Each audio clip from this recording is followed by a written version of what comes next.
Welcome to the POCUS series. I am Dr. Gopal Krishan Jalwal, Assistant Professor in Anesthesia Department. Today in this video, I will demonstrate the different approaches of the CVP line insertion and radial and femoral artery cannulation.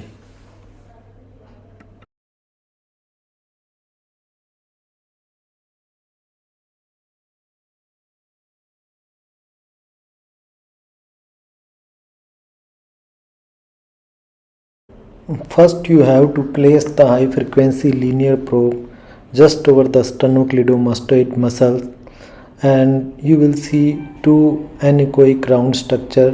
One will be pulsatile, that is carotid artery, and another one that is non-pulsatile and compressible, that is the interjugular vein.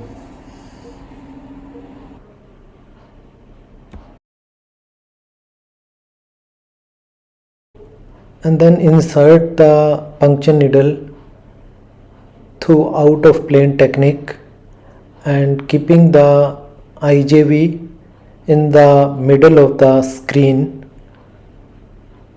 and here you can see that IJV is punctured and free flow of blood is coming.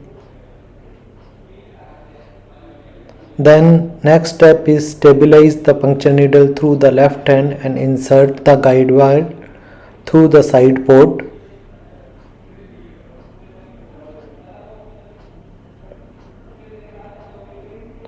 And then remove the puncture needle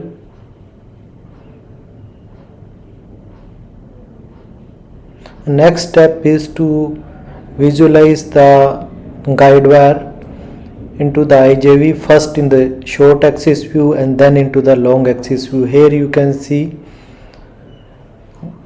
guide wire is inside the IJV.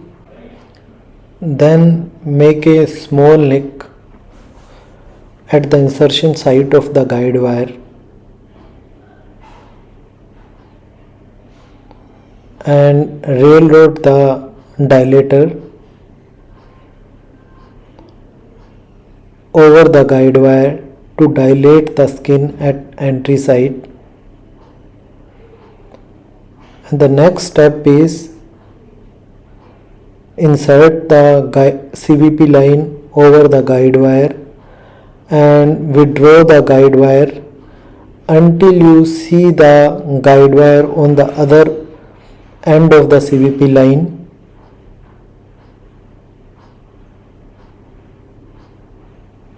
And then push the CVP line and remove the guide wire.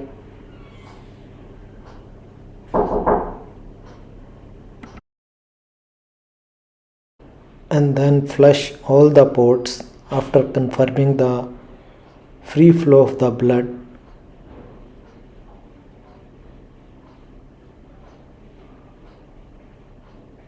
Here you can see that free flow of the blood coming from the all ports. Then fix the CVP line with a suture.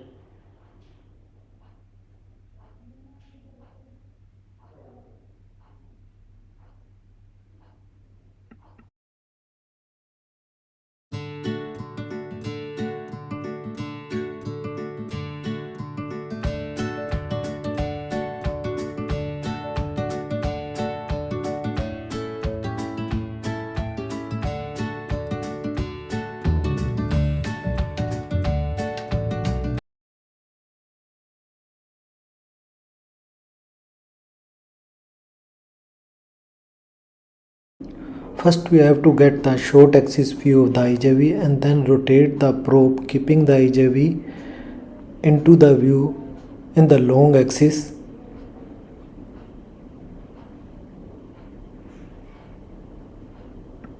And then insert the puncture needle through inline technique as you see in this video. And here you can see the puncture needle and IJV. Once you puncture the IJV, you will feel a pop-up.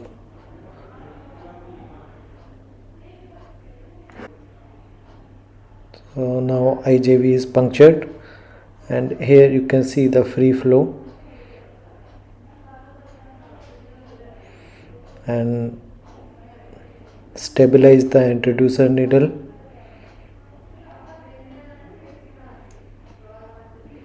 and insert the guide wire.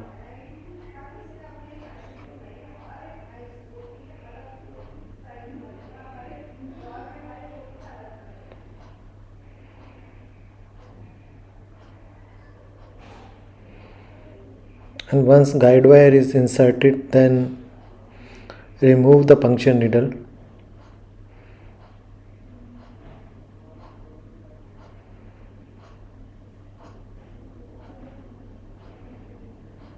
And the next step is to see the guide wire by placing the probe in a short axis or in a long axis view. Here you can see a dot like structure into the IJV, that is guide wire. And when you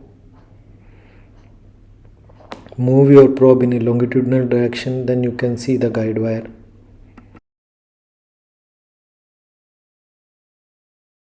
To perform the subclavian vein CVP line insertion, patient should be placed in Trendelenburg position and arm should be abducted. Scanning technique. First you have to place the high frequency linear probe just below the lateral one-third of the clavicle and in parasagittal plane, and then rotate slightly toward the axilla, keeping the vein and artery into the view.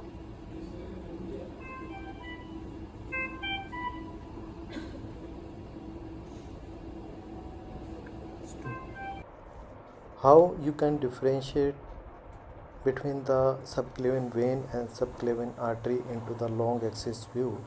The subclavian vein is compressible and subclavian artery is non-compressible. Subclavian vein looks like a rod. Somewhere it will be broad and somewhere it will be narrow.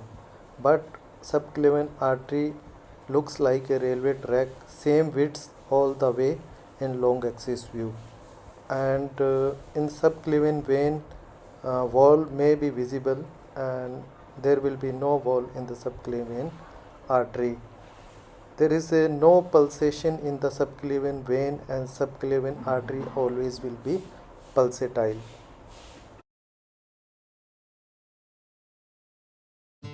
So take the puncture through inline technique after getting the longitudinal view of the subclavian vein, and as you can see that needle is going to puncture the subclavian vein, and the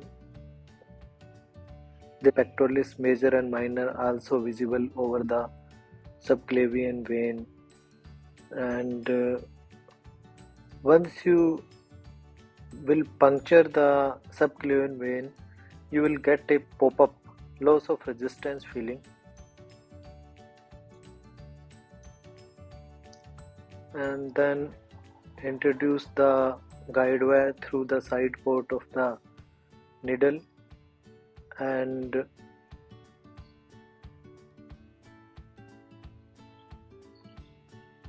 confirm the guide wire. First we will confirm into the short axis view.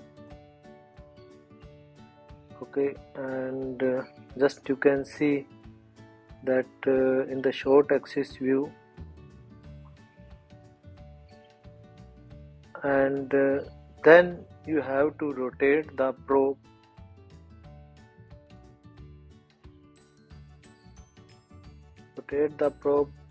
to get a view of the guide wire in a long axis view.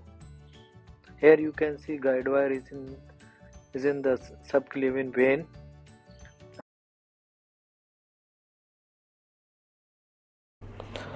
After localization of IJV, then slide your probe in a downward direction until you see the junction of IJV and subclavian vein. Technique. So after localization of the subclavian vein, you have to insert the puncture needle through the inline technique, and here you can see the puncture needle approaching into the subclavian vein, and subclavian vein is punctured.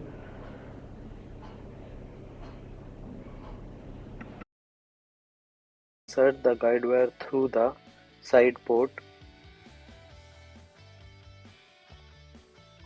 and you can see ECG changes while inserting the guide wire. So now you can see where I have taken the prick.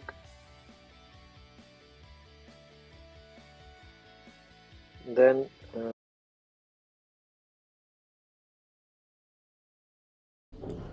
after insertion of CVP line, inject the 10 ml saline through the distal port rapidly while visualizing the right atrium in a subcostal 4-chamber view. If you see the opacities and gush of saline in right atrium less than 2 seconds, it means CVP line is positioned correctly. First, localize the femoral artery, placing the linear probe over the inguinal crease, and then insert the puncture needle. Here you can see the puncture needle and femoral artery.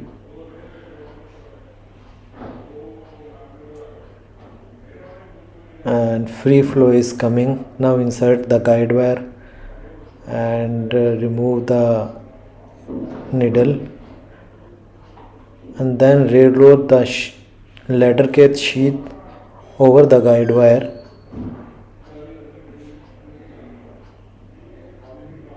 and see the guide wire on the other end of the sheath, and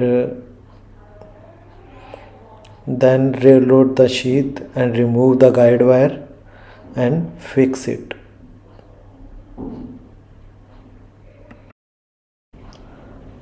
I am going to insert the radial artery cannulation in a awake patient. That's why first I am giving the local anesthetic at insertion site, and after cleaning the probe, just place over the wrist, and you can see a pulsating structure that is the radial artery.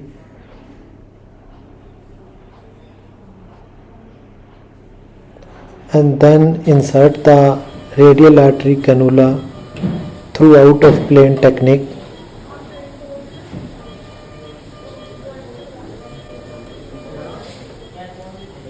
And here you can see that radial artery is punctured.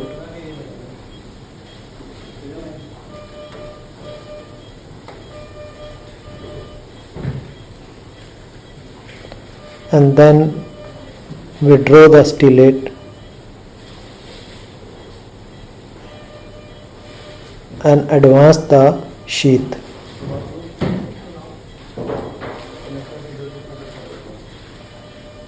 And then fix it.